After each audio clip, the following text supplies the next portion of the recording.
హల్లెలూయా హల్లెలూయా హల్లెలూయా. మహోన్నతుడా పరిశుద్ధుడా దయగల తండ్రి నీకే స్తుతులు స్తుతులు స్తోత్రాలు ప్రభువా. జీవము కలిగిన దేవా,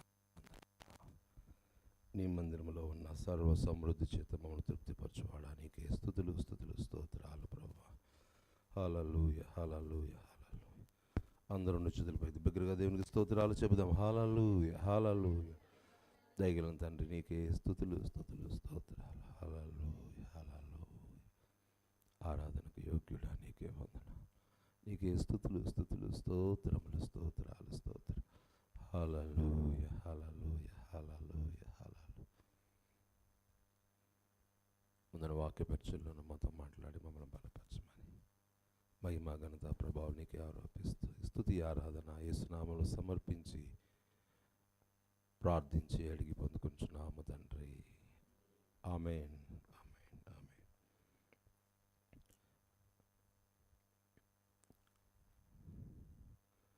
ముప్పై 6వ కీర్తన మరోసారి చదువుకుందాం. మనం గత 2 వారాలుగా కీర్తన మనం చదువుకున్నాం. మరోసారి ఈ కీర్తనను చదువుకుందాం. 36వ కీర్తన మొదటి నుంచి చివరి వరకు.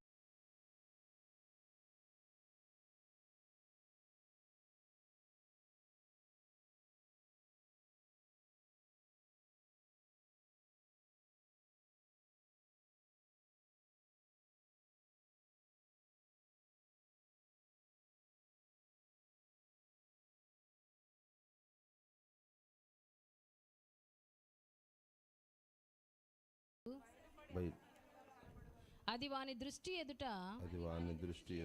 వాని ముఖస్తుతి చేయుచున్నది. వాని నోటి మాటలు పాపమునకును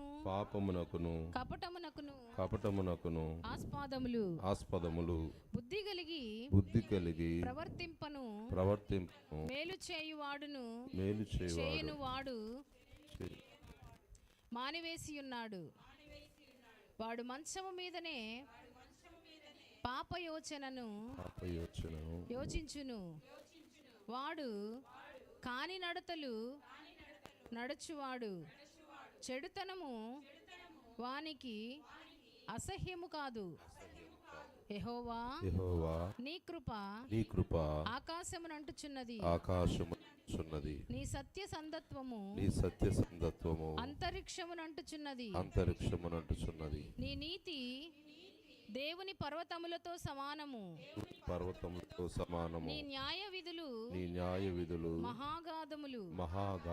యెహోవా నరులను జంతువులను రక్షించువాడవు నీవే. దేవా నీ కృప ఎంతో అమూల్యమైనది. నరులు నీ రెక్కల నీడను ఆశ్రయించుచున్నారు. నీ మందిరము యొక్క సమృద్ధి వలన వారు సంతృప్తి నందుచున్నారు. నీ ఆనంద ప్రవాహములోనిది నీవు వారికి మేము వెలుగు చూచుచున్నాము. నిన్ను ఎరిగిన వారి ఎడల నీ కృపను యథార్థ హృదయుల ఎడల నీ నీతిని ఎడతెగక నిలుపుము. గర్విష్ఠుల పాదమును నా మీదికి రానియకుము. భక్తిహీనుల చేతిని నన్ను పారదోలనీయకుము. అదిగో పాపము చేయువారు అక్కడ పడి ఉన్నారు. లేవలేకుండా వారు పడద్రోయబడి ఉన్నారు. ఆమేన్. తన వాక్యం దీవించుగా. ఆమేన్ ఆమేన్. కూర్చుందాం. దేవునికి స్తోత్రం. హల్లెలూయా.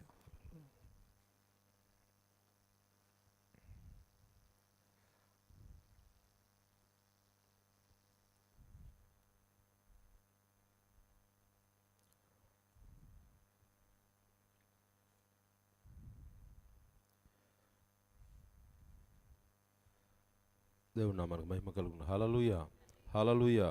మంచిది. కూడి వచ్చిన మీ అందరికీ ప్రభు పేరిట వందనాలు. తెలుగు అందరికీ వందనాలు. కొద్ది నిమిషాలు దేవుని మాటలు మనం ధ్యానం చేసుకుందాం. ఈ కీర్తనను మరి 3 వారాల క్రితం మనం మొదలుపెట్టాం. ఆ రోజు నేను చెప్పాను 8వ వచనము ఈ కీర్తనకు మూల వాక్యముగా ఉన్నదని. నీ మందిరం యొక్క సమృద్ధి వలన వారు సంతృప్తి నొందుచు ఉన్నారు. ఆమేన్, హల్లెలూయా. చిన్న ప్రార్థన. పరిశుద్ధుడా, దయగల తండ్రి, చదవబడిన వాక్య భాగం లేఖన భాగంలోంచి నాతో మాట్లాడి మమ్మల్ని బలపరచండి. ఆయన నీ వాక్యమును సత్యము గ్రహించినట్లు మా కన్నులు తెరవండి. దేవా, నీకే స్తుతులు స్తోత్రాలు. పరిశుద్ధుడా, మాకు సహాయం దయచేయమని, మీరే మహిమ ఘనత ప్రభావంలో పొందుకొనమని యేసు పేరిట ప్రార్థించి అడిగి వేడుకొంచున్నాము తండ్రి. ఆమేన్, ఆమేన్, ఆమేన్.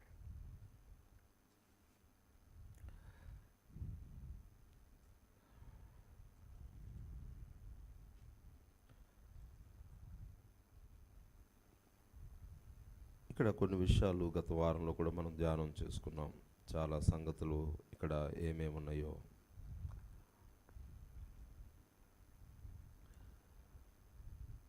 ఒక 10-12 విషయాలు అనుకుంటే అక్కడ ప్రాముఖ్యంగా వ్రాయబడుతూ ఉన్నాయి.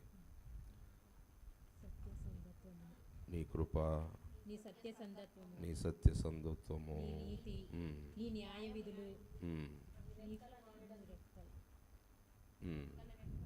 నీ మందిరం యొక్క సమృద్ధి, ఆనంద ప్రవాహము, నీ జీవపు ఊట, నీ వెలుగు, నీ కృప మొదటిది. మరలా మనం చదువుకున్నాం.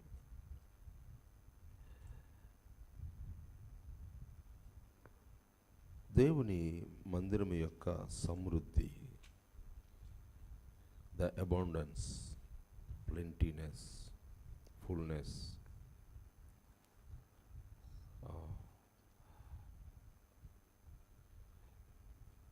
ఈ సర్వ సమృద్ధిని ఇంకొక చోట ఇలా అంటాడు, సర్వ సమృద్ధి. మనం అలా పాడుకున్న పాటలో కూడా ఏమని రాయబడి ఉంది?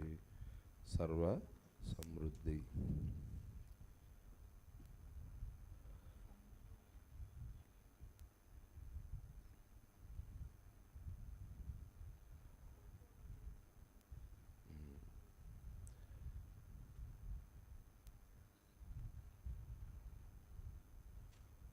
దేవుని మందిరం యొక్క సమృద్ధి.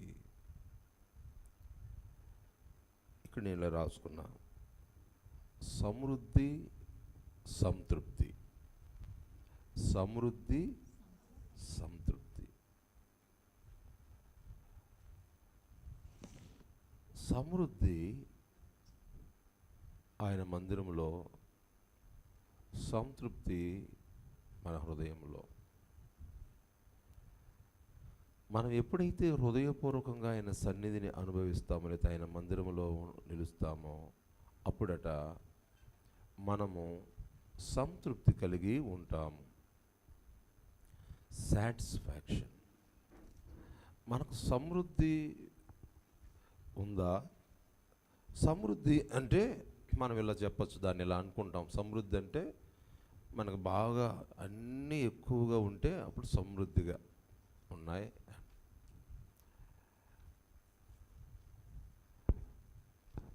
మీరు ఏదైనా ఫంక్షన్ చేస్తూ అన్నము, కావలసినటువంటి కూరలు అన్నీ వండి పెట్టారు. మీరు ఒక 200 మందికి వండితే మేస్త్రి అన్నారు 300 మందికి వస్తే ఏం పర్వాలేదు అన్నారు. 200 మంది కంటే ఎక్కువే వచ్చారు అనుకుందాం, 250 మంది. అప్పుడు మీరు ఏమంటారు? ఓహ్, ఏం పర్వాలా, ఫుల్గా ఉన్నాయంట. ఏమంటారు? ఓహ్, ఏం ఫుల్గా ఉన్నాయంట. 200 మందికే పిలిచాం, అయినా కానీ 250 మంది వచ్చారు. మేస్త్రి అంటాడు, ఏం పర్వాలేదు, మనం వండి 300 మందికి వస్తాయి వంట మేస్త్రి గారు. అప్పుడు మనం అంటాం, ఏం పర్వాలా, ఇంకో 50 మంది వచ్చినా పర్వాలా, ఓ ఫుల్గా ఉంది అంటాను. ఇట్స్ ఎనఫ్, కావలసినంత.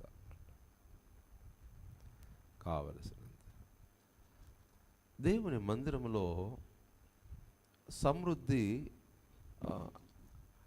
ఈ లోక వస్తువులతో మనం పోల్చలేము, కానీ వాస్తవానికి ఈ లోకపు మనకు కావలసిన అవసరతలతో మనం కొన్నిసార్లు సంతృప్తి చెందుతాం, వాటితో కూడా పోల్చలేమేమో, వాటితో పోల్చలేము. దేవుని మందిరం యొక్క సమృద్ధి ఏమిటి?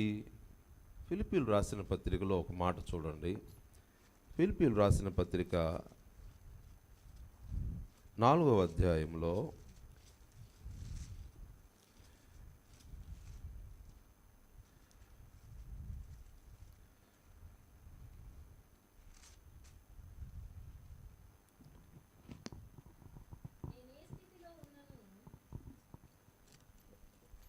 పదకొండవ వచనం. నాకు కొదువ కలిగినందున నేను ఇలాగూ చెప్పుట లేదు, నేను ఏ స్థితిలో ఉన్నను ఆ స్థితిలో సంతృప్తి కలిగి ఉండ నేర్చుకొని ఉన్నాను. చూడండి, ఇది సంతృప్తి.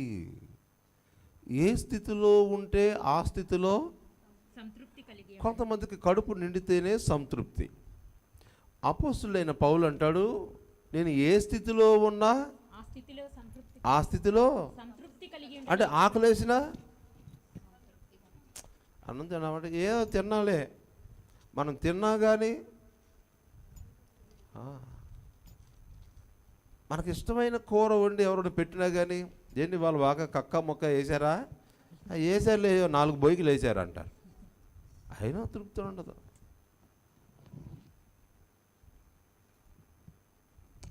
ఎప్పుడు తృప్తి ఉంటుంది మనకి? పొట్ట నిండిపోయి గ్యాస్ వచ్చేసి అప్పుడే అరక్క. ఇక్కడ అంటున్నాడు, నేను ఏ స్థితిలో ఉన్నా ఆ స్థితిలో సంతృప్తి కలిగి ఉంటాను. ఈ సంతృప్తి దేవుని సన్నిధిలో నిలవబడుటను సూచిస్తూ ఉన్నది. I'm in the presence of God.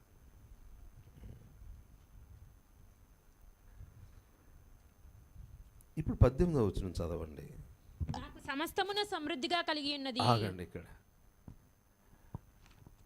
ఈ అధ్యాయంలో సంతృప్తి సమృద్ధి రెండిటి గురించి చెబుతా ఉన్నాడు. చెబుతూనే అంటాడు, నేను ఆకలి కొన్నా ఉపవాసం ఉన్నా అయినా కానీ సమృద్ధి సంతృప్తిని గురించి చెప్తానే ఉన్నాడు.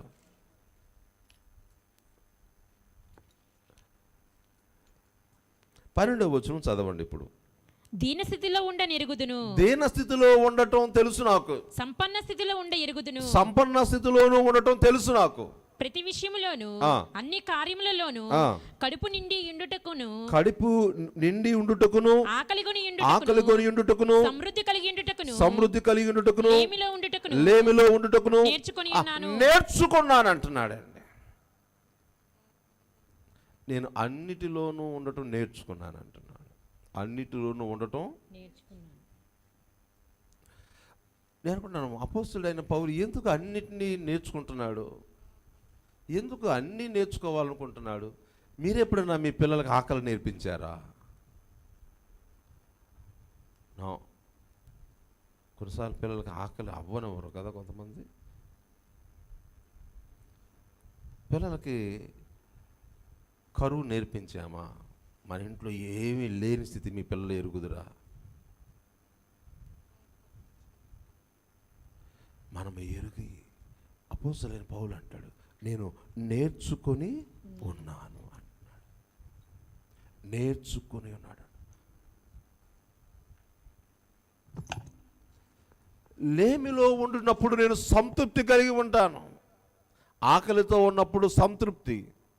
దేవుని ఆకలితో ఉంటే సంతృప్తి ఏమిటని అర్థం కావట్లేదు. నీ మందిరములో సమృద్ధి వలన వారు వాట్ వండర్ఫుల్.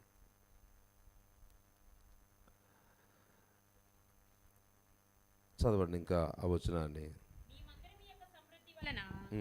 వారు సంతృప్తి నొందుచున్నారు. నీ ఆనంద ప్రవాహములోనిది నీవు వారికి త్రాగించుచున్నావు.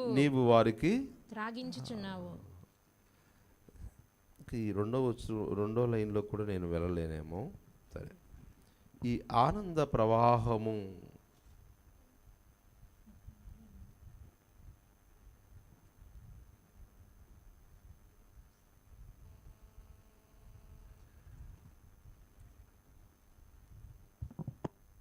ఇది పరలోకంలో ఉన్నటువంటి జీవనదిని చూపిస్తుందట.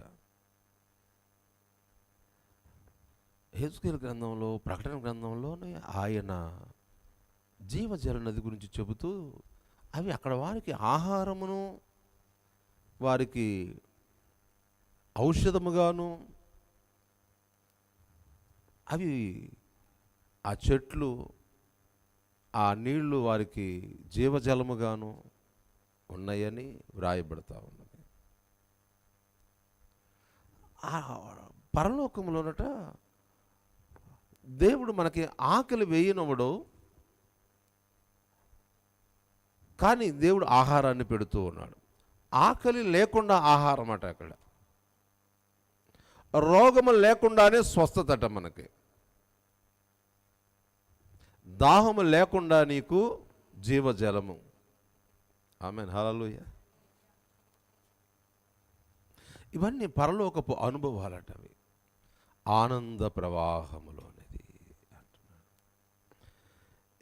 ఈ మొదటి లైన్లో మందిరం యొక్క సమృద్ధిని మనం గమనించినట్లయితే,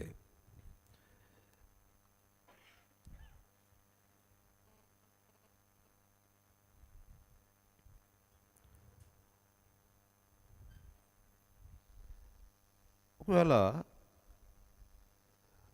దేవుడు నీకు ఫుల్గా ఇస్తాను అన్నాడు అనుకోండి, ఎంత ఇస్తే మనం ఫుల్ అవుతామని చెప్పండి. ఏ విషయంలో అయినా, ప్రభా ఎంత ఇస్తే ఫుల్ అవుతాను, నేను ఎంత ఇస్తే ఫుల్ అవుతాను ప్రభా అని మనం చెప్పగలం. అంటే మన కెపాసిటీ ఎంతో మనకు తెలుసు. అసలుకి మన కెపాసిటీ, అసలు మన ఎంటీనెస్ ఎంత, మనలో ఎంత ఖాళీ ఉంది. ఏదైనా దేవుడు ఇచ్చాడు అనుకోండి, ఇస్తాడు అన్నాడు, నీకు ఫుల్గా ఇస్తానన్నాడు. అసలు మన ఎంటీ ఎంత మనకు తెలుసా? అంటే మన కెపాసిటీ ఎంత, మనలో ఎంత ఖాళీ ఉంది, మనం ఎంత పట్టగలం, అసలుకి ఎంత నింపుకోగలం. ఎక్కువ తగ్గించే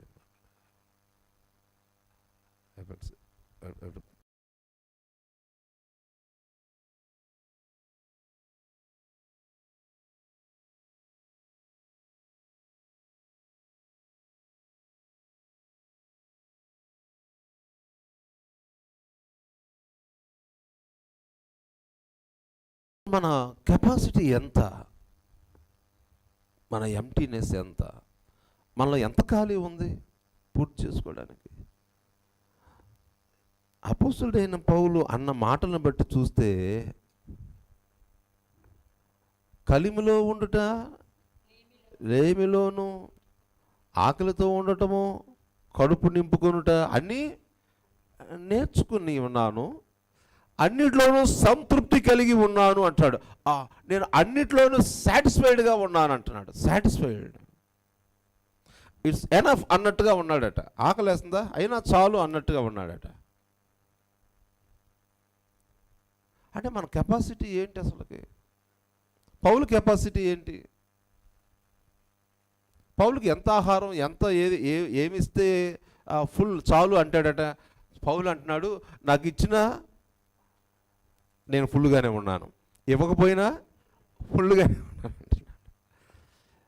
ఐఎమ్ సాటిస్ఫైడ్, నేను ప్రభువు నందు ఆనందించేదను అంటున్నాడు. ఆమేన్, హల్లెలూయా.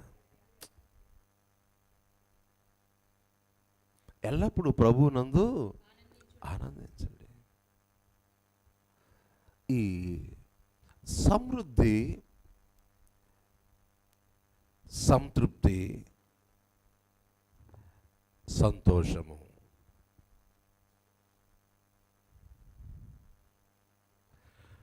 మనం దేవుని ఏదో ఆశించి అడుగుతాం, ఏదో మనకు అక్కర కలిగి అడుగుతాం, లేకపోతే ఏదో హృదయంలో ఒక కోరిక పెట్టుకొని అడుగుతాం, లేకపోతే ఏదో ఒక బాధతో అడుగుతాం. కొన్నిసార్లు దేవుడు ఇచ్చాడు అనుకోండి, అప్పుడు ఈ మానవ హృదయం సంతోషిస్తుంది. ఒకసారి మానవ హృదయాన్ని దాటి దేవుని హృదయం దగ్గరలోనికి వెళ్దాం. దేవుని హృదయం మనం ధరించుకుంటే, అది మనకి లేకపోయినా కానీ, నీవు కనుక అది ఇవ్వకపోయినా కానీ నువ్వు సంతోషించావంటే కనుక అది నీవు పరలోక అనుభవంలోకి వెళ్ళిపోయినట్టే. ఆమేన్, హల్లెలూయా. అంటే నీ కన్నులు ఇక భూమి మీద సంబంధమైన వాటితో మాత్రమే కాకుండా పరలోక సంబంధమైన వాటిని కూడా చూడగలుగుతూ ఉన్నామని అర్థం. మనమే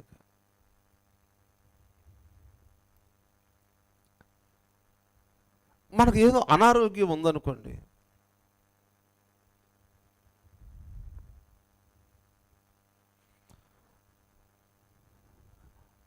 ఆ అనారోగ్యం కొరకు ఎవరినో అడుగుతున్నాం, అయ్యా ప్రార్థన చేయండి, మా అనారోగ్యంగా ఉంది, బలహీనంగా ఉందని.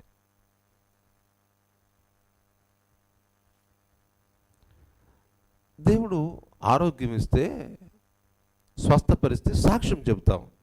అవును ప్రభా, నువ్వు స్వస్థపరిస్తే సాక్ష్యం చెప్పుకుంటాను, నువ్వు నాకు మంచి ఆరోగ్యం ఇస్తే సాక్ష్యం చెప్పుకుంటాను నేనంటాను. ఆరోగ్యం ఇవ్వటం, స్వస్థత పడటం మంచిదే శారీరకంగా. నేనంటాను స్వస్థపడకపోయినా, ఆరోగ్యం రాకపోయినా ఆయన నీతో ఉంటే నువ్వు సాక్ష్యం చెప్పాలి అసలుకి. ఆమెన్, హల్లెలూయా. ఆయన అంటాడు స్వస్థత ఉన్నగానే నేను నీతో ఉంటాలే అన్నాడు అనుకో, అప్పుడు నువ్వు సంతోషించాలి, ఎగిరి గంతేయాలి అంతే. హల్లెలూయా. అది సంతృప్తి. ఆయన సన్నిధిలో, యెహోవా మందిరములో సమృద్ధి అంటే ఆయన నీతో ఉండటం, ఆరోగ్యం ఉండటం కాదు, ఆయన నీతో ఉండటం. ఆమేన్, హల్లెలూయా, హల్లెలూయా. ఆయన మందిరములో సమృద్ధి అంటే ఆయన మందిరంలోకి వెళ్తే ఇంకేముంది, మీ అప్పులు తీరిపోతాయి, బాధలు తీరిపోతాయి, రోగాలు తీరిపోతాయి అని కొన్నిసార్లు ఇలా చెబుతూ ఉంటాం. అఫ్కోర్స్ బైబిల్ అలాగే చెప్పింది, కానీ ఇంకొక విషయం మనం నేర్చుకోవాల్సింది ఏంటంటే, ఆ రెండో విషయాన్ని మర్చిపోతున్నాం. స్వస్థపరచకపోయినా, ఆయన మందిరంలో నీకు స్వస్థత రాకపోయినా, ఆయన నీతో ఉంటే అది సమృద్ధి అని జ్ఞాపకం పెట్టుకోవాలి. ఆమేన్.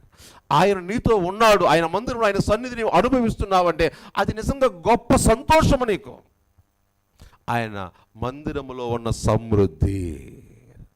ఇప్పుడు ఎక్కడ ఉన్నావు పౌలు నువ్వంటే, నాతో ఆయన ఉన్నాడు, నేను నీతో ఉన్నానని నాతో చెప్పాడు ఆయన అంటున్నాడు. చెరసాలలో ఉంటే, చెరసాలలో నాతో ఉన్నాడు ఆయన, నాకు ఇంక చెరసాలు అయితే ఏంటి, ఇంట్లో ఉంటే ఏంటి, అవునా? చెరసాలలో ఉన్నప్పుడు దేవుడు మాట్లాడుతున్నాడంట, నేను నీతో కూడా ఉన్నానులే, భయపడ మాకంటే, నువ్వు నాతో ఉంటే చెరసాలు ఏంటి ప్రభా, ఎక్కడైనా పర్వాలేదు అంటాడంట. ఆమేన్, హల్లెలూయా. ప్రభా నన్ను బయటికి తీసుకురా అని పోరాడట్లే ఇక్కడ. ఆయన మందిరములో సమృద్ధి అంటే ఆయన యొక్క సన్నిధి, ఆయన యొక్క మాట, ఆయన యొక్క అభయం, ఆయన యొక్క తోడు. ఆమేన్, హల్లెలూయా. 23వ కీర్తనలో యెహోవా నా కాపరి, నాకు లేమి. ఆ కీర్తన అంతా మీరు చదివితే, చిరకాలము యెహోవా మందిరములో నేను నివాసము చేసేదను, చిరకాలము యెహోవా మందిరములో నేను నివాసము చేసేదను, చిరకాలము యెహోవా మందిరంలో నేను నివాసము చేసేదను. నేను బ్రతుకు దినములన్నీ కృపాక్షేమములే నా వెంట వచ్చును. చిరకాలము యెహోవా మందిరములోనే నివాసము, నేను బ్రతుకు దినములన్నీ కృపాక్షేమములే.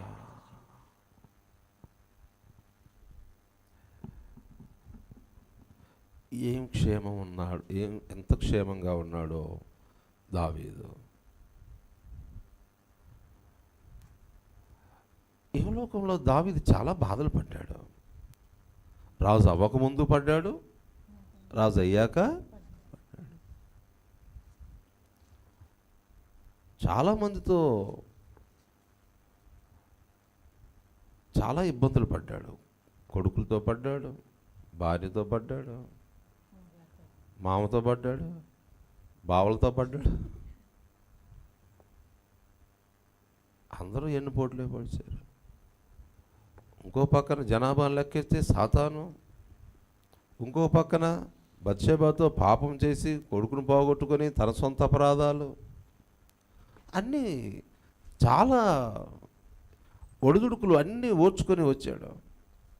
కానీ అంటాడు ఇక్కడ, యెహోవా నా కాపరి, నాకు నాకేమి కలగ, నాకేమి అవ్వదులే అంట,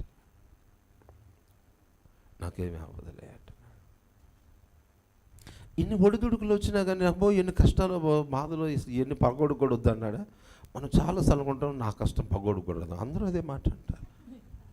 నా కష్టం, నా కష్టం, నా కష్టం, నా బాధ, నా శ్రమ, అమ్మో నేను పడిన అవమానాలు, నేను పడిన ఎంతలా.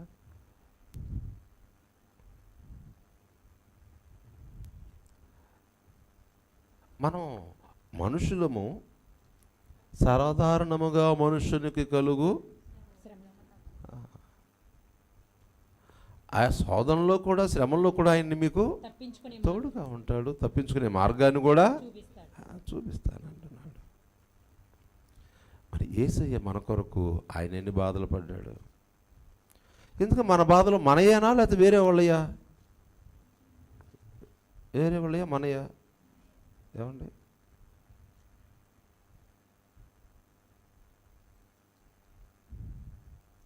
మీ ఇంట్లో ఎవరిదైనా తలనొప్పి మీరు ఎప్పుడైనా తీసుకుంటారా? అలా కుదిరితే కనుక ఎవరైనా తీసుకుంటారా? కుదిరితే, కుదరకుండా ఉంటే బాగుంటుందండి. కుదిరితే కనుక నేను వాళ్ళు చాలా పనులు బయటకు వెళ్ళి వింటూనే ఉంటాను, నా తలనొప్పి నీకు ఇస్తాను తీసుకో, నా కడుపులో నొప్పి నీకు ఇస్తాను తీసుకో. కానీ ఆయన అంటున్నాడు, ఆయన మన రోగములు భరించెను, మన నిమిత్తమైన వ్యాధిగ్రస్తుడు ఆయను అంటున్నాడు. ఏంటి ప్రభా నీ దెబ్బలు, నీ వ్యాధి, నీ యొక్క ఇవన్నీ అంటే మన నిమిత్తమైన శాపగ్రస్తుడు అయ్యాడు, మన నిమిత్తము దెబ్బలు తిన్నాడు, అవమానం పొందాడు, మనమే అవన్నీ ఆయన మీద వేసుకున్నాడట. ఆమేన్, హల్లెలూయా, హల్లెలూయా.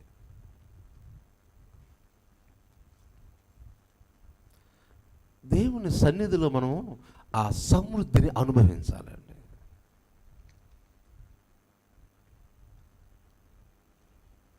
ఆ సమృద్ధిని అనుభవించాలి. ఇది ఎలాగో ఇంకొంచెం లోతుగా మనం వెళ్దాం, కొద్దిగా ఇంకొంచెం లోతుగా మనం ధ్యానం చేద్దాం.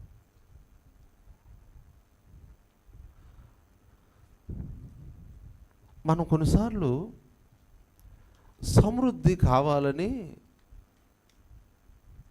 సమృద్ధిని వెతుకటం లేదట. సమృద్ధి కాని దానిని మనం ఎత్తుక్కొని దానితో నింపుకుంటున్నామేమో. అది పనికిరానిది అయినా వాటితో నింపుకుంటున్నాం.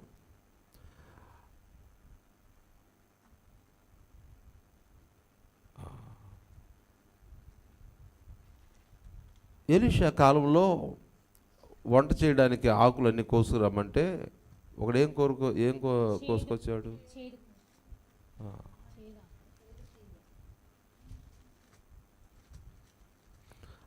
అందరూ కోసి, అందరూ రే నేను చూడ గుప్పిడు కోసానరా, నేను తట్టడు కోసానరా, నేను బుట్టడు కోసానరా అంటే నేనేమో తక్కువ, వీడి ఆవేశం పాడుగాను. ఇది అందరికంటే చూసి గంప చూస్తే అందరికంటే ఎక్కువే ఉంది. చాలా గర్వంగా ఫీల్ అయ్యాడు, అందరికంటే ఎక్కువ గంత నేనే కోసుకొచ్చానని. ఏం కోసుకొచ్చాడు?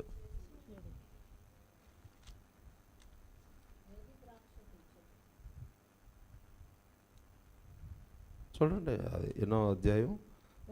2 రాజుల గ్రంథం 4వ అధ్యాయం 39వ. 2 రాజుల గ్రంథము 4వ అధ్యాయము 38 కూడా చదువులేదు. ఎలీషా గిల్గాలునకు తిరిగి రాగా ఆ దేశమందు క్షామము కలిగి ఉండెను. ప్రవక్తల శిష్యులు అతని సమక్షమునందు కూర్చుండి ఉండగా అతడు తన పనివాణ్ణి పిలిచి పెద్ద కుండ పొయ్యి మీద పెట్టి ప్రవక్తల శిష్యులకు కూర వంట చేయమని సెలవిచ్చెను. అయితే ఒకడు కూరాకులు ఏరుటకు పొలంలోనికి పోయి వెర్రి ద్రాక్ష చెట్టును చూచి దాని గుణం ఎరుగక దాని తీగలు తెంపి. ఈ రోజున మనం ఏంటంటే ఈ లోకపు గుణం ఎరుగక అవేపు కోరుకుంటున్నామండి. వాటినే కూర్చుకుంటున్నాం, వాటినే వండుకుంటున్నాం, వాటినే నిండా ప్లెంటీ ఏంటంట, ఒడి నిండా ప్లెంటీ ఆఫ్. వాడికి గుణం తెలియదు, అవి తెలియదు, వాడికి ఆ గుణం తెలియదు. వాడికి ఏం తెలుసు అంటే ఫుల్ ఏమనుకుంటున్నాడు ఇప్పుడు, ఫుల్ అసలు ఖాళీ లేనంత ఫుల్ చేసేసుకున్నాడట. ఈ లోకంలో మనం చాలా ఎరుగక చాలా ఫుల్, చాలా సంపాదించుకున్నాం అనుకుంటున్నామేమో. జాగ్రత్త, అవి చేదు. ఏంటంటే అవి బాబాయ్ పనికి రావురారా, అవెందుకు పనికిరానివి, పనికిరాని చేదు ఒడి నిండా ఉన్నాయని ఓ గర్వపడుతున్నావా? ఇప్పుడు ఏమైందో తెలుసా? ఏమైందో తెలుసా? వండితే బాబరే, your fullness became bitterness and it's a curse. అది చేదు, అది శాపము, అది పాపము, శాపము, పనికిరానిది అయిపోయింది. పనికిరానిదైతే పారేయడవచ్చేమో, కానీ అది విషమైపోయి నిన్ను ఏం చేసి మరణానికి గురి చేసేది అయిపోతే ఇది ఎంత బాధాకరమో చూడండి. ఇప్పుడు నేనంతా నింపుకున్నది ఏమిటాయంటే మరణానికి కారణమైనది. ఏమిటి నీ దగ్గర ఉందంటే మరణానికి కారణం, అదే నీ శాపానికి కారణం,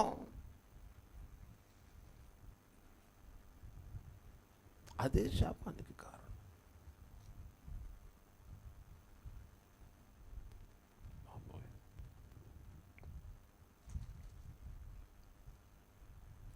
మేము ఒకసారి టీ పెట్టుకుంటున్నాం.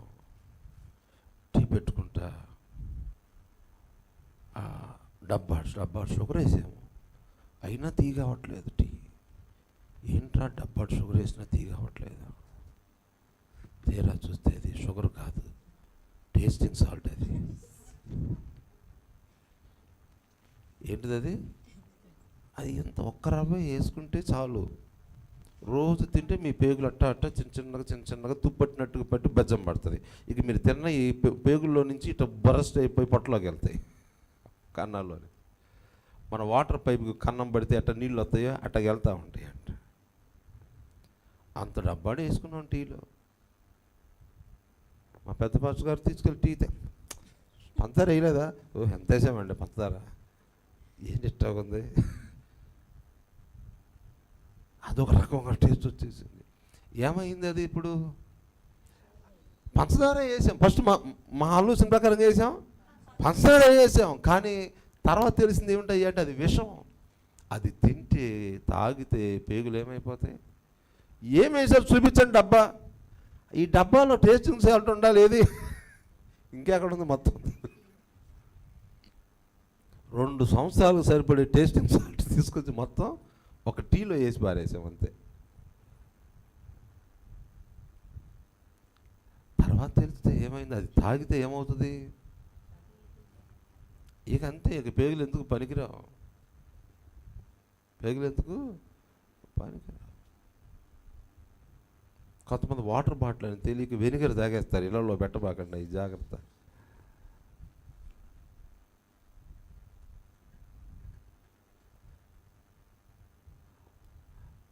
వీడు ఏమనుకుని తెచ్చాడట దాన్ని?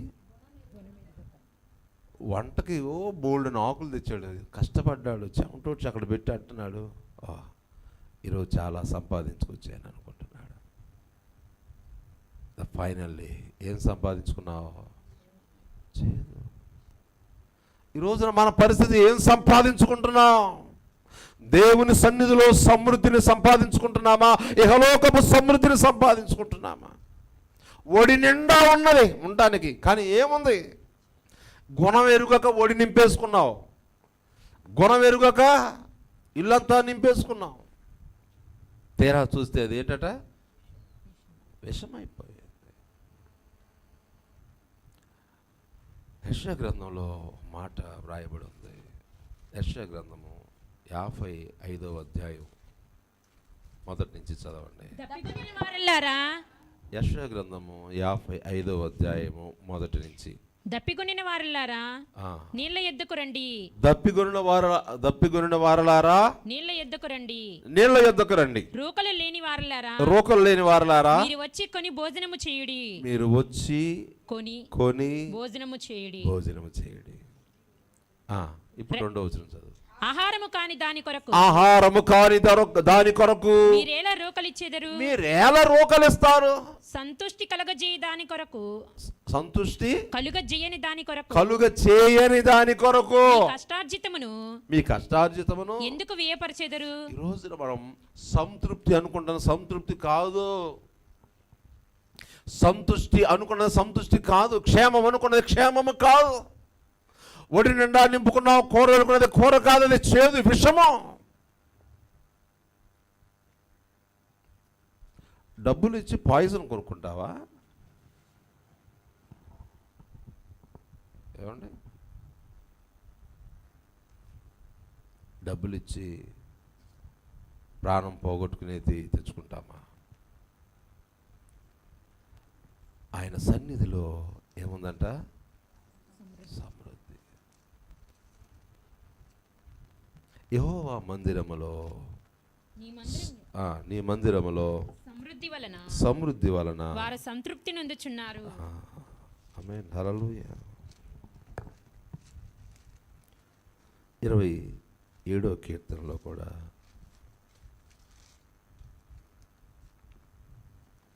నాలుగో వచనం చూడండి.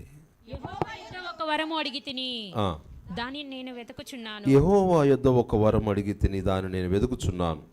యెహోవా ప్రసన్నతను చూచుటకును ఆయన ఆలయములో ధ్యానించుటకు నా జీవిత కాలమంతా నేను యెహోవా మందిరములో నివసింపగోరుచున్నాను. ఆయన మందిరములో చిరకాలము నేను జీవిస్తాను, కృపాక్షేమములే అన్నాడు. ఇప్పుడు ఇక్కడ అంటున్నాడు కదా, నా జీవిత కాలం అంతా నేను యెహోవా మందిరంలో నివసింపగోరుచున్నాను, నీ ప్రసన్నత చూచుటకు ఆయన ఆలయములో ధ్యానించుటకు.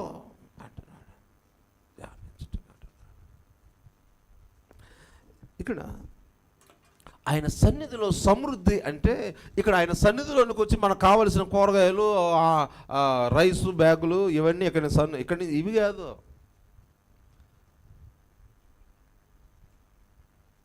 ఆయన సన్నిధిలోనికి వచ్చి మన సూట్ కేసులు నింపుకునేదో, వంటగదిలో డబ్బాలు నింపుకునేదో కాదు. మనకు సమృద్ధి అంటే ఈ లోకపు ఆలోచన, లోకపు ఈ మైండ్ ఏమని అంటది తెలుసా? ఇంట్లో ఉన్నటువంటి వస్తువులు, సామాగ్రి, డబ్బు, జోబులో డబ్బు, బ్యాంకులో డబ్బు, ఇంట్లో ఆహార పదార్థాలు, వస్తువులు, బంగారాలు, ఇళ్ళు, పొలాలు, వీటిని ప్లెంటీ, అబాండెంట్, సమృద్ధి అనుకుంటున్నాం. దేవుని మందిరంలో సమృద్ధి ఏమిటో తెలుసా? ఆయన నీతో ఉండటమే, ఆయన నీతో మాట్లాడడమే. ఆమేన్, హల్లెలూయా. నీవు నాతోనే ఉన్నావయ్యా, నాకు భయమేలనా యేసయ్యా, కష్టములో నష్టములో తోడు ఉన్నావు, వేదనలో వేదనలో నా చెంత కష్టములో నష్టములో నా తోడు ఉన్నావు, వేదనలో నా చెంత ఉన్నావు, అడిగిన వారికి ఇచ్చేవాడవు, అడిగిన వారికి ఇచ్చే దొరికేవాడవు, అడిగిన వారికి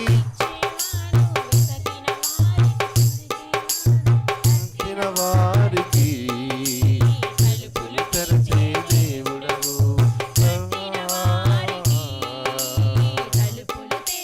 దేవుడవు. దేవా దేవా నీకే స్తోత్రం, దేవా దేవా నీకే స్తోత్రం, దేవా దేవా నీకే స్తోత్రం, దేవా దేవా నీకే స్తోత్రం. ఆమేన్, హల్లెలూయా. ఆయన సన్నిధిలో ఈ సమృద్ధిని మనం అనుభవించాలండి.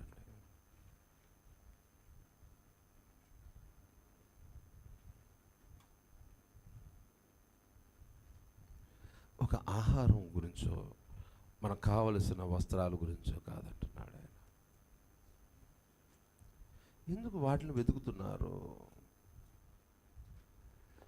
ఆయన నన్ను వెంబడించండి అని శిష్యులు అంటే వాళ్ళు అంటారు, ప్రభు ఇల్లు ఎక్కడా? ఏమి వెతుకుతున్నాం మనం? దేవుని మందిరంలోకి వచ్చి దేవుని ఆరాధించండి అంటే, కొంతమంది చర్చ్ బిల్డింగ్లు చూస్తున్నారు. పెద్ద చర్చేనా? బాగా ఎక్కువ మంది వస్తారా? టింటి మ్యూజిక్లు బాగుంటాయా?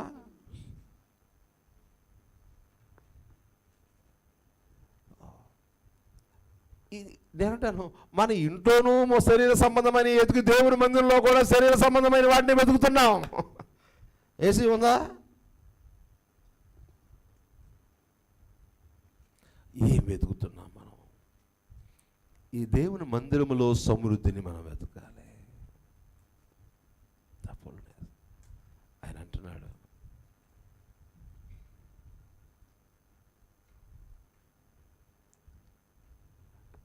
కొరింథీయులకు రాసిన పత్రిక 12వ అధ్యాయంలో 2 కొరింథీ 12 కదా, 9వ వచనం చదవండి. అందుకు నా కృప నీకు చాలును, బలహీనత యందు నా శక్తి పరిపూర్ణమగుచున్నదని. ఈ వచనం ఇంగ్లీష్లో చదువుతూ ఉంటే నాకు భలే అద్భుతంగా అనిపించింది. మై గ్రేస్, మై పవర్, నా కృప, నా శక్తి, మై పవర్, మై గ్రేస్, నా కృప, నా శక్తి, కంప్లీట్ సంపూర్ణత. ఏంటంట? సంపూర్ణత. My grace. Jehovah Jireh, my provider, my grace is sufficient, your grace is sufficient for me, for me. Sunday school పిల్లలు ఈ పాట వచ్చా మీకు? Jehovah Jireh, my provider, your grace is sufficient for me. చాలా బాగుంటుంది పాట. దేవుని కృప చాలు అంటున్నాడు. ఏంటంట? చాలు, నీ కృప చాలు ప్రభా. అది సమృద్ధి అంటున్నాడు. నేను కలిమిలో ఉండుట, లేమిలో ఉండుట, ఆకలితో ఉండుట, కడుపు నిండటం అన్నీ నేర్చుకొని సంతృప్తి కలిగి ఉన్నాను అంటున్నాడు. అంతే. I satisfied. ఆకలితో ఉన్నా ఐ సాటిస్ఫైడ్. అన్నిటికీ నేను సంతృప్తి కలిగి ఉండటం నేర్చుకొని ఉన్నాను. మరలా 9వ వచనం అనుకుంటా, ఫిలిప్పీయులకు రాసిన పత్రిక 9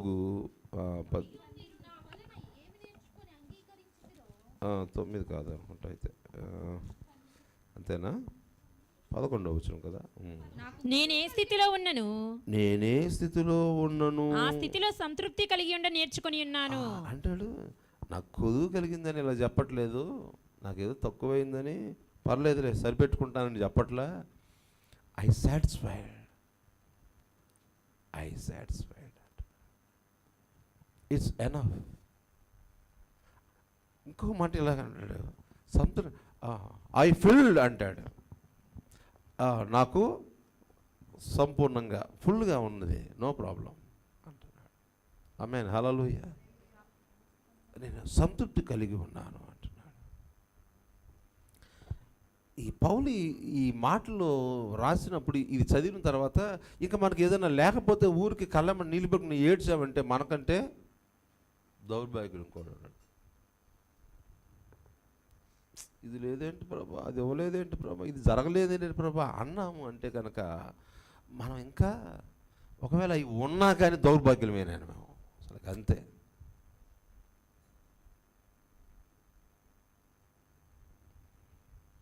నేను ఆయన మందిరంలో నేర్చుకున్నాను అంటున్నాడు. మరి ఇంకొక మాట చూద్దాం, చూడండి 65వ కీర్తనలో ఒక మాట చూడండి. 65వ కీర్తన 4వ వచనం చూడండి. నివసించున్నట్లు నీవు ఏర్పరచుకొని చేర్చుకున్నవాడు ధన్యుడు. నీ పరిశుద్ధాలయము చేత నీ మందిరంలోని మేలు చేత మేము తృప్తి పొందేదము. నీ మందిరములోని మేలు చేత మేము తృప్తి పొందేదము అంటున్నాడు. నీ మందిరములోని మేలు చేత తృప్తి. ఆమేన్, హల్లెలూయా.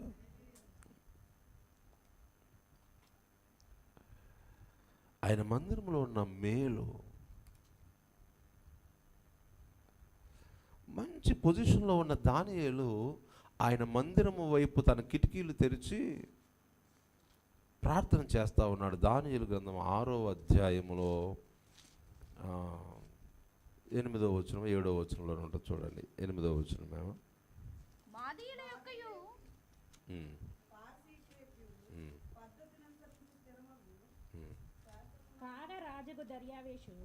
ఇట్టి శాసనము సంతకము చేయబడినని దానియేలు తెలుసుకొనినను.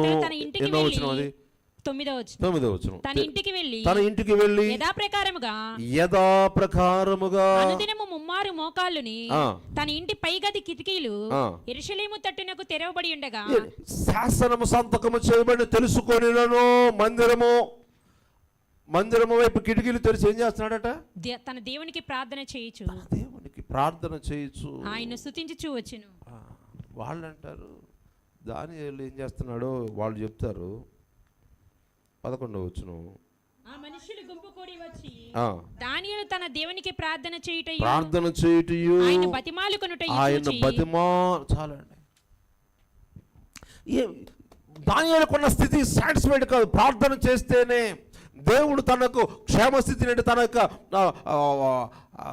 రాజ్యము లేకపోతే తన యొక్క వంశస్థులు యూదులు అందరూ కూడా తిరిగి మరలా యెరూషలేములోకి వెళ్ళాలి. ఇహలోక సంబంధమైనటువంటివి దానియేలుకు సాటిస్ఫైడ్గా లేదు. శాసనము చేయబడిన ప్రార్థన చేయొద్దు అయినాక ఏం చేస్తున్నాడు? ప్రార్థన.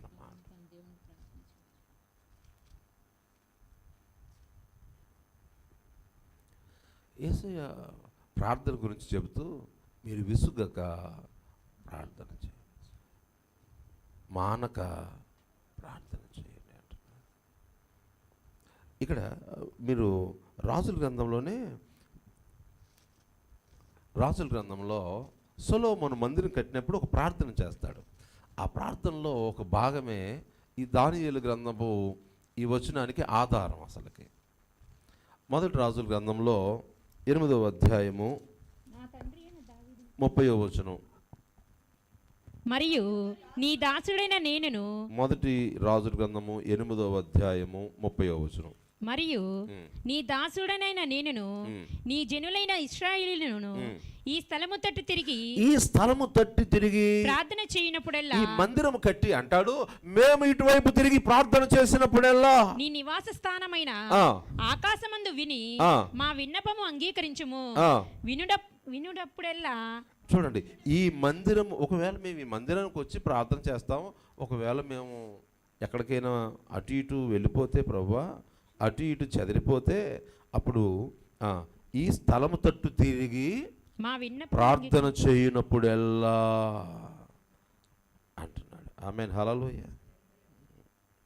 దానికి దేవుడు మంచి సమాధానం ఇస్తాడండి.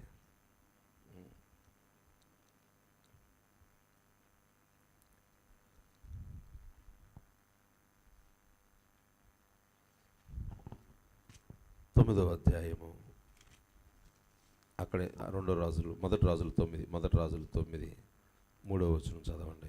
మరియు అతనితో ఇలాగు సెలవిచ్చెను, నా సముఖమందు నీవు చేసిన ప్రార్థన విన్నపములు నేను అంగీకరించితిని. నా నామమును అక్కడ సదాకాలం ఉంచుటకు నీవు కట్టించిన ఈ మందిరమును పరిశుద్ధపరిచి ఉన్నాను. దేవుడు తన మందిరాన్ని పరిశుద్ధపరిచాడట. ఈ మందిరంలో మీరు ప్రార్థన చేస్తే మీ ప్రార్థన వింటాలే, నా మనసు ఇక్కడ ఉంచుతాలే.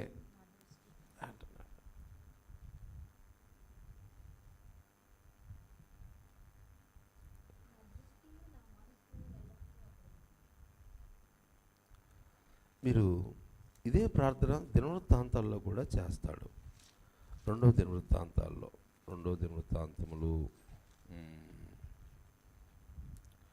6వ అధ్యాయంలో ఈ ప్రార్థన చేస్తాడండి. ఈ 6వ అధ్యాయంలో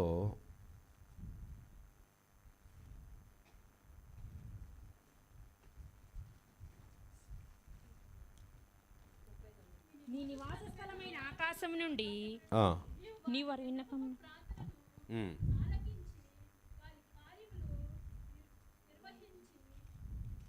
నీ దృష్టి ఎదుట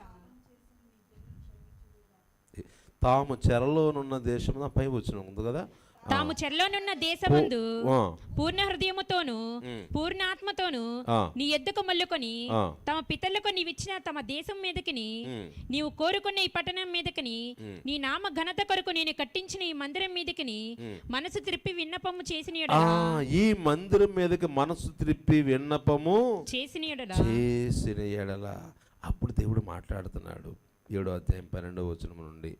అప్పుడు యెహోవా రాత్రి సొలొమోనుకు ప్రత్యక్షమై ఇలాగు సెలవిచ్చెను, 14వ వచనం, నా పేరు పెట్టబడిన నా జనులు తమ్ము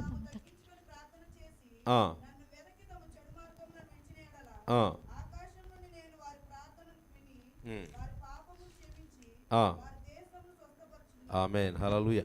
నేను వారి దేశమును స్వస్థపరచుదును. ఎప్పుడు మీరు మిమ్మల్ని మీరు తగ్గించుకొని నన్ను వెదకి అంటాడు. ఏంటంటే మనం దేవుని వెతుకుతున్నామా, మన దుర్మార్గతను విడిచిపెడుతున్నామా? దానియేలు ఎటువంటి దుర్మార్గం లేకుండా అలా ప్రార్థన చేస్తా ఉన్నాడు. ఆయన మందిరం వైపు ఏంటంట, యెరూషలేము వైపు, యెరూషలేము తట్టు అంటున్నాడు. ఈ రోజున మందిరంలో నువ్వు ప్రార్థన చేయడానికి ప్రాముఖ్యతనివ్వాలి. ఇంక దేనికి మందిరం అంటే ప్రాముఖ్యత, ఇంక దేనికి ఇస్తాం ప్రాముఖ్యత? ఆదివారం మందిరానికి వెళ్ళాలి కాబట్టి టైం పాస్కి వెళ్ళి వచ్చేస్తే మనకి ఏమైనా ఉపయోగం కలగదేమో. కలుగుతుంది అంటారా? ఆయన వాక్యం ధ్యానం చేసి హృదయంలో ముద్రించుకోవడానికి వెళ్ళి రావాలి. ఇంకొక పేజీ నీ హృదయంలో ముద్ర అవ్వాలి ఈ రోజునంతే. ప్రతిసారి దేవుని మందిరానికి వెళ్ళినప్పుడల్లా ఇంకొక కొత్త పేజీ నీ హృదయంలో ముద్రింపబడతా ఉండాలి వాక్యం అంతే.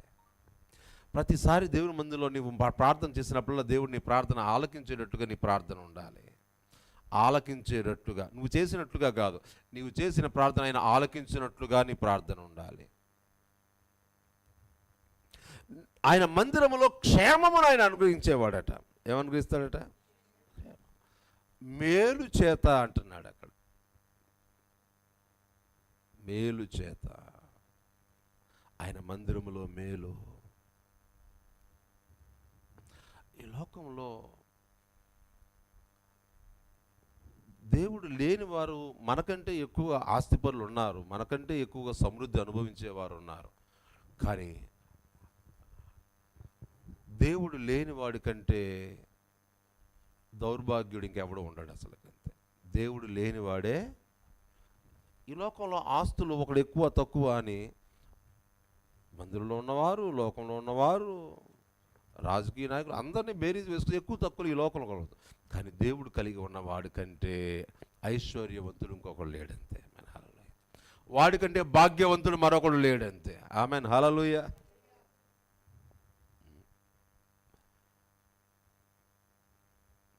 నాబాలు చాలా భాగ్యవంతుడే. ఏమైనా ఆయన భాగ్యం ఆయనకు ఉపయోగపడిందంటారా?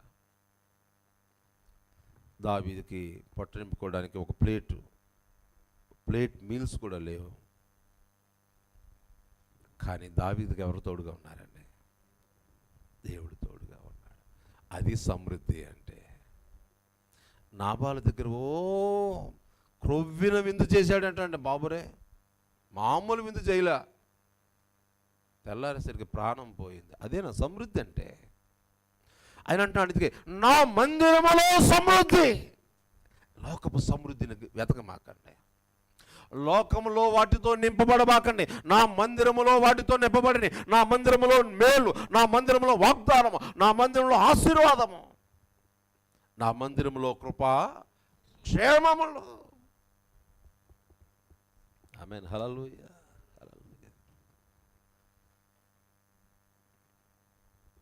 నీ సన్నిధిలో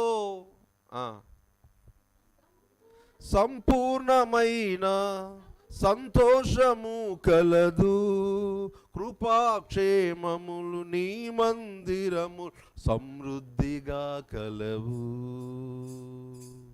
కొడతావా? ఎత్తుకొస్తే నా గోలని ఆడ కూర్చుంది. కొట్టుకో నువ్వే అన్నట్టు.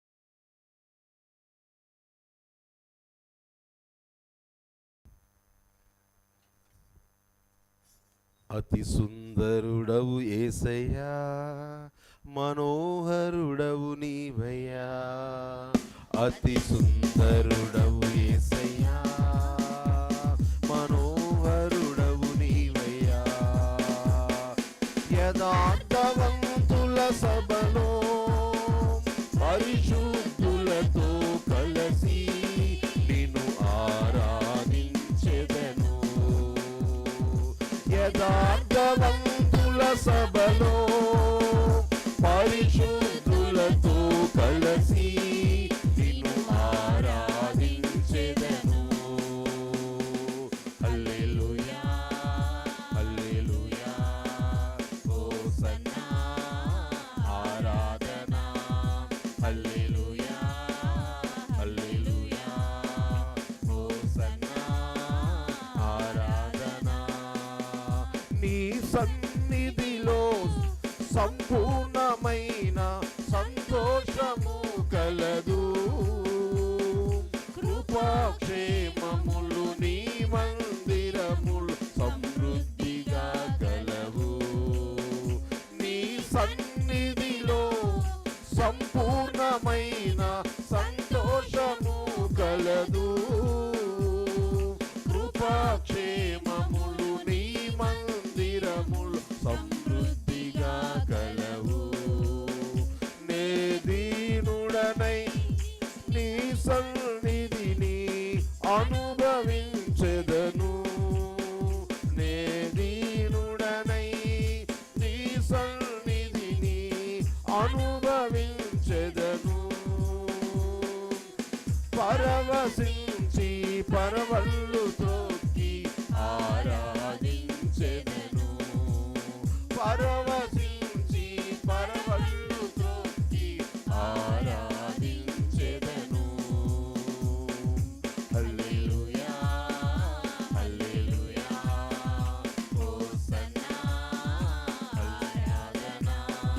హల్లెలూయా హల్లెలూయా హోసన్నా ఆరాధన. అతి సుందరుడవు యేసయ్యా, మనోహరుడవు నీవయ్యా, అతి సుందరుడవు యేసయ్యా, మనోహరుడవు నీవయ్యా. అమూల్యములైన వాగ్దానములు అనుగ్రహించావు. అత్యధికముగా ఆశీర్వదించి హెచ్చించి ఉన్నావు. అమూల్యములైన వాగ్దానములు అనుగ్రహించావు. అత్యధికముగా ఆశీర్వదించి హెచ్చించి ఉన్నావు. విశ్వాసముతో ఓర్పు కలిగి వాగ్దానమునే పొందెదను. విశ్వాసముతో ఓర్పు కలిగి వాగ్దానమునే పొందెదను. సంపూర్ణ పరిశుద్ధుడనై ఆరాధించెదను. సంపూర్ణతకై పరిశుద్ధుడనై ఆరాధించెదను. అతి సుందరుడవు యేసయ్యా, మనోహరుడవు నీవయ్యా, అతి సుందరుడవు యేసయ్యా, మనోహరుడవు నీవయ్యా. ఆమేన్. దేవుని సన్నిధిలో సమృద్ధిని మనమట ఆస్వాదించాలి, అనుభవించాలి. ఆయన సన్నిధిలో ఆయన మాట వింటే నీ హృదయం నిండిపోవాలంతే, నిండిపోవాలి. ఆయన ఒక వాగ్దానం చేసి నీకు ఇస్తాడు సేవ. వాగ్దానాన్ని పట్టుకుంటే ఇక చాలు, లోకమంతా తీసి అతను పక్కన పడేసండి. ఇకంతే వాగ్దానం ఒకటి చాలు. ఇకంతే, Lord your promise is sufficient, ఈ వాగ్దానం నాకు చాలు అంతే అని అంటాడు. నా కృప నీకు చాలు, నా శక్తి నీకు ఫుల్. ప్రభు నేను వచ్చిన మరలా చదవండి. కొరింథీయులు రాసిన పత్రిక 2వ పత్రిక 12వ అధ్యాయము 9వ వచనం. అందుకు నా కృప నీకు చాలును, బలహీనత యందు. బలహీనతే ఏంటంట? బలహీనతే. కుంటిగాలే, నీ కర్రెత్తాలే.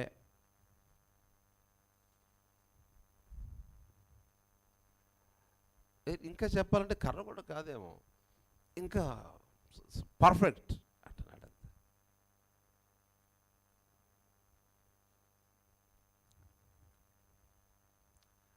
ఇంతకుముందు మనం ఎక్కడికైనా వెళ్ళాలంటే నడిచి వెళ్ళేవాళ్ళు, తర్వాత బళ్ళు, గాడిదలు, గుర్రాలు, రథాలు, సైకిళ్ళు, బళ్ళు, ఇంకా కార్లు, విమానాలు, ర్యాకెట్లు, ఇట్లా రకరకాల ప్రయాణ సాధనాలు.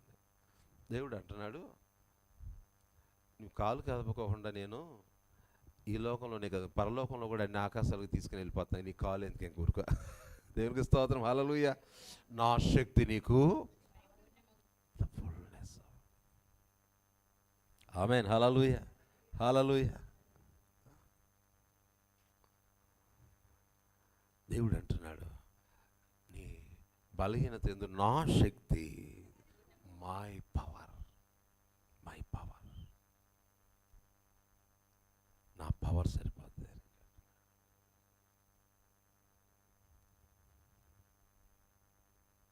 దేవునికి స్తోత్రం, హల్లెలూయా. ప్రభు, ఎంఆర్ఓ నాకు ఇల్లు ఇవ్వట్లేదయ్యా, ఇల్లు ఇచ్చేటట్టుగా ఆయనతో మాట్లాడి సంతకం చేయించిన. దేవుడు అంటున్నాడు, ఇవ్వకపోతే నీకు పరలోకంలో మంచి ఇల్లు కడతాను నేను అన్నాడు. అనుకోండి, నేనే నీ కొరకు పరలోకంలో ఇల్లు కడతాను. ఉంటే ఉన్నాయిలే ప్రభు, అది కూడా ఉంటుంది కానీ ఇది అంటావా? పరలోకంలో నీకు ఇల్లు అంటే బాబు,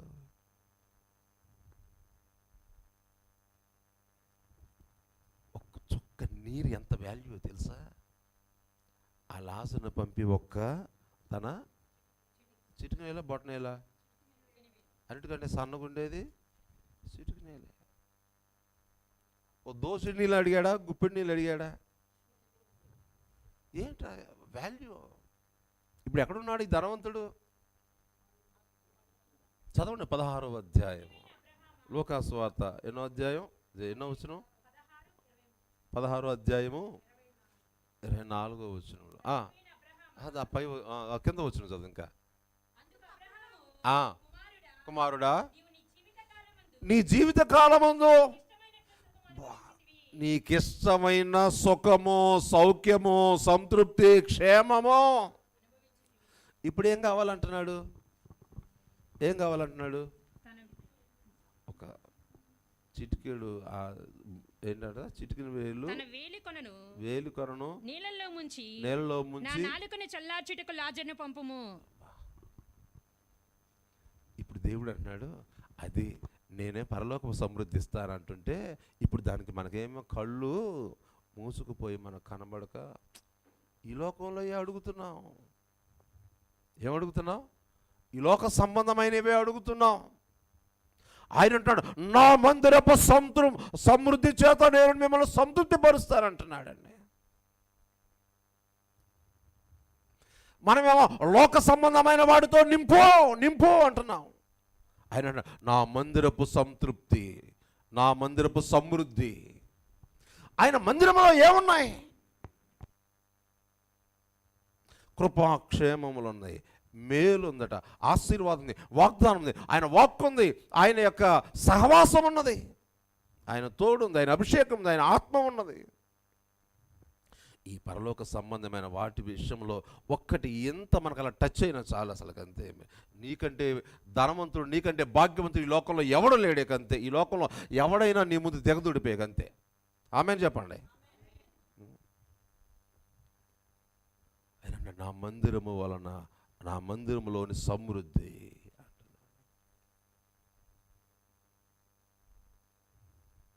మనం ఏం ఆశిస్తున్నాం ఇంకా చెప్పండి? ఆయన మందిరంలో ఉన్నటువంటి భాగ్యాన్ని విడిచిపెట్టి ఈ లోకంలో ఉన్న దరిద్రాన్ని అడుగు వెళ్ళిపోతున్నాం. దరిద్రులుగా క్షమించండి నన్ను. అవునంటారా కాదంటారా చెప్పండి. ఆయన మందిరములో క్షేమమును వదిలిపెట్టి అపాయాన్ని అడుగుతున్నామట. ఆయన సన్నిధికి వచ్చి కూడా అపాయాలను అడుగుతున్నటువంటి దౌర్భాగ్యం మనం. ఏం అడుగుతున్నాం? కొన్నిసార్లు ఏం అడుగుతున్నాం మనకే తెలియదు. ఏమి నింపుకుంటున్నామో మనకే తెలియదు. ఏం సంపాదించుకుంటున్నామో మనకే తెలియదు. ధనవంతుడు విస్తారంగా సంపాదించి అక్కడ అంటాడు కదా, అతడు వేలు నీళ్ళలో ముంచి నా నాలుకను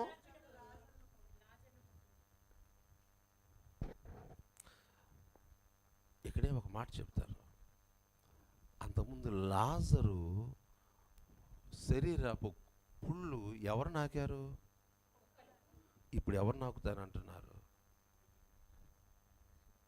ఎవరు నాకుతారంటున్నారు? ఆ వేలు నా నాలుగు మీద పెడితే చెప్పలేదు.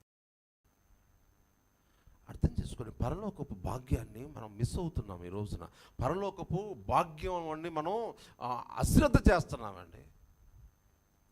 లాజరు భాగ్యాన్ని చూసి అబ్బో అసలుకి ధనవంతుడికి బాధ ఎంత అంత కాదు. అసలుకి ఈ లోకంలో ఈ సంపాదించుకొని ధనవంతులాగా ఏడుద్దాం వెళ్ళి అక్కడ. ఆయన మందిరపు సమృద్ధి. దేవుని మందిరానికి వచ్చి చాలామంది ఇంకా ఇంకా దరిద్రులుగాను బికారులుగానే వెళుతూ ఉన్నామంటే ఆయన మందిరంలో సమృద్ధిని మనం ఆశించడంలా, కోరటంలా. యెహోవా యొద్ద ఒక్క వరం అడిగి తిరి ఆయన ప్రసన్నత చూచుటకును ఆయన ఆలయంలో ఆయనను ధ్యానించడం. అయినా ఇట్లాంటి ఏమైనా అడుగుతున్నాం మనం? ఎప్పుడన్నా ఏమైనా అడుగుతామా? అవి భాగ్యమైనటువంటివి, యోగ్యమైనటువంటివి. దేవుని మందిరానికి వచ్చిన వాళ్ళందరూ లిస్టులు చూసి పరలోకంలో దూతలు తలకొట్టుకుంటా ఉన్నారేమో. ఇంత చీప్ మెంటాలిటీ వాళ్ళు ఏంటి? ఎట్లాంటి అడుగుతారేంటి వీళ్ళు? దేవుని మందిరంలో ఎట్లాంటివి ఉన్నాయి అసలుకి? ఎట్లాంటి వజ్ర వైడూరు రత్నాలు లాంటివి వదిలిపెట్టేసేసి ఏం అడుగుతున్నామంట? అన్నీ నష్టంగా పెట్టగా ఎంచుకున్నటువంటి పౌలు ఉన్నాడే, అవన్నీ ఇప్పుడు మనం పోగేసుకుంటున్నాం.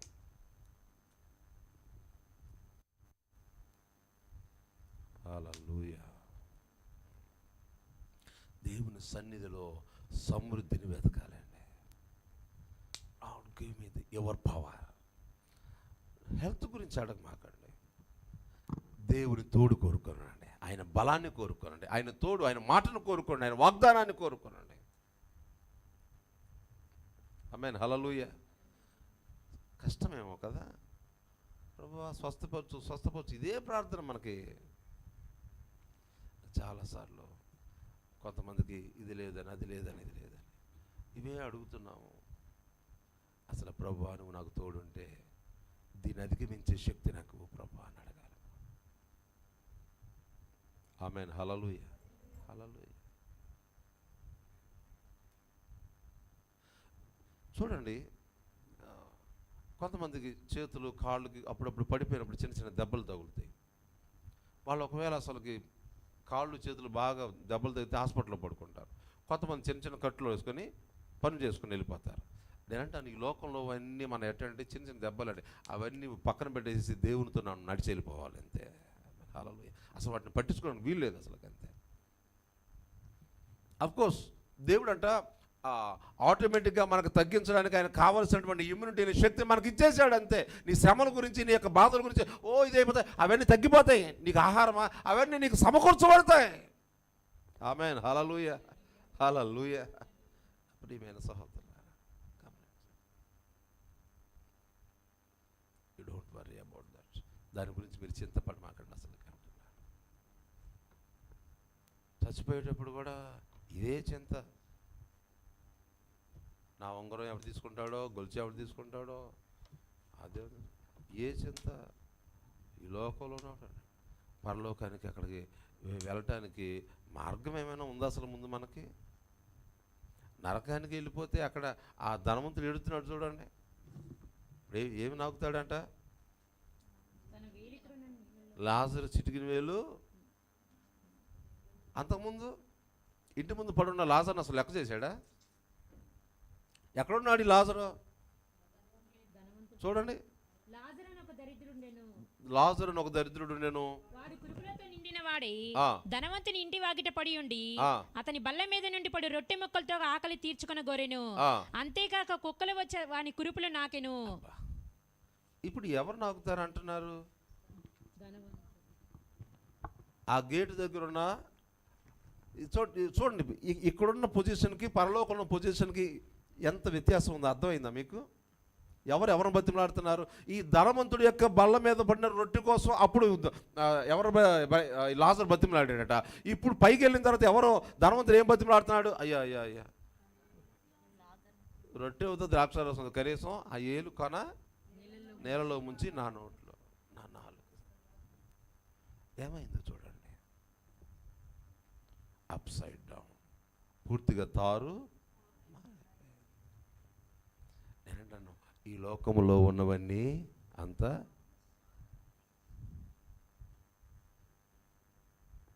ఈ లోకం మాయరా. రోజు వారం వారం ఇట్లాంటి పాటలు పాడాలి. ఈ పాట వినగానే కొంతమందికి భయం, ఎవరైనా చచ్చిపోయారా ఏంట్రా బాబు, చచ్చిపోతేనే పాడాలి అనుకుంటాం. ఎందుకు?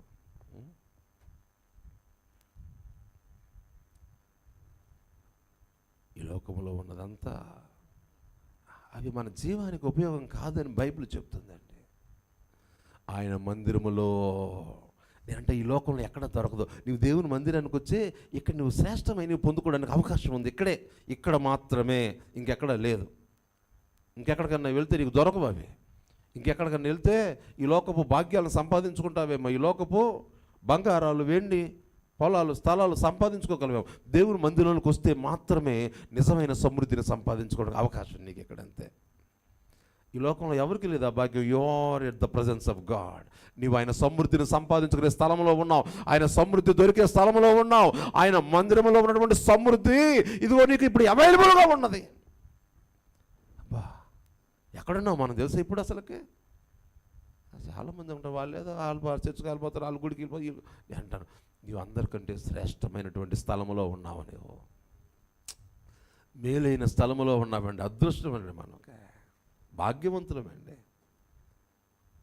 చాలామంది తెలియక ఎక్కడెక్కడో తిరుగుతున్నారు.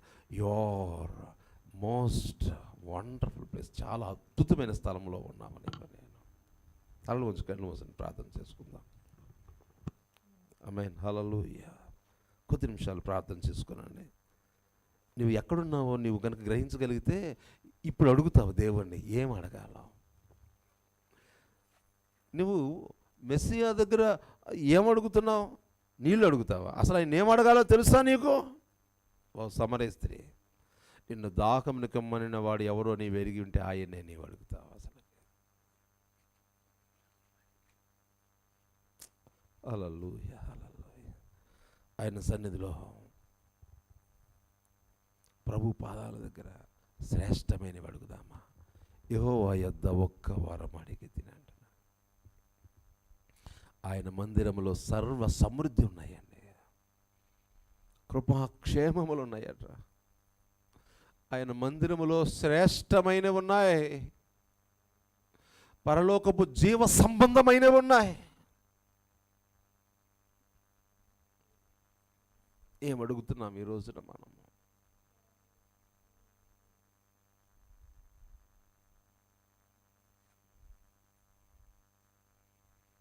నీ సన్నిధి పెన్నిది దేవా, నీ సన్నిధే పెన్నిది దేవా, పరుగున వచ్చా నిన్ను చూడాలని, పరుగున వచ్చా నిన్ను చూడాలని, నీ స్వరమినాలని, నీ స్వరమినాలని. రాజా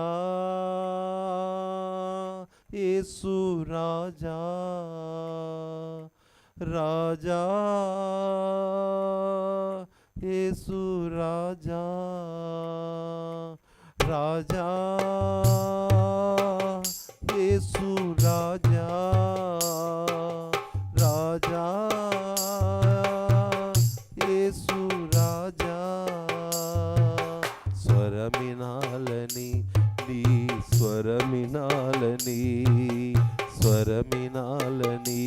నీ స్వరమినాలని నీ సన్నిధి పెన్నిది దేవా, నీ సన్నిధి పెన్నిది దేవా. దగిన తండ్రి మహోన్నతుడా, నీకే వందనాలు ప్రభువా. నీ సన్నిధిలో సర్వ సమృద్ధి ఉన్నాయి నాయన. అయినను మేము ఇంకా లోకాన్ని వెతుకుతున్నాం, మేము క్షమించండి ప్రభువా. ఎక్కడ ఉన్నామో తెలియక, ఏం అడుగుతున్నామో తెలియకనే అడుగుతున్నాం ప్రభువా నాయన. ఎవరిని ఏం అడగాలో తెలియక ప్రభువా, లోకస్తులను అడిగినట్టు లోక సంబంధమైనవి అడుగుతున్నాం. ఇంకా నేను మమ్మల్ని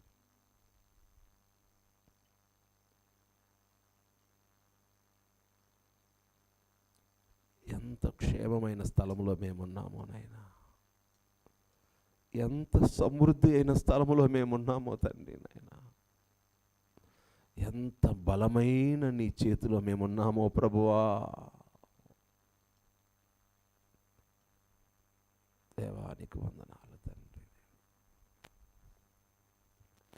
నీ కృప కలిగిన స్థానికి మమ్మల్ని అప్పగిస్తున్నాము తండ్రి. నీ మందిరంలో ఉన్న సమృద్ధితో మమ్మల్ని తృప్తిపరచవా. నీ మందిరంలో ఉన్న సమృద్ధి మేలు మాకు అనుగ్రహించవా. నీ సన్నిధిలో ఉన్న వాగ్దానములు ఆశీర్వాదాలు మాకు దయచేవా నా తండ్రి.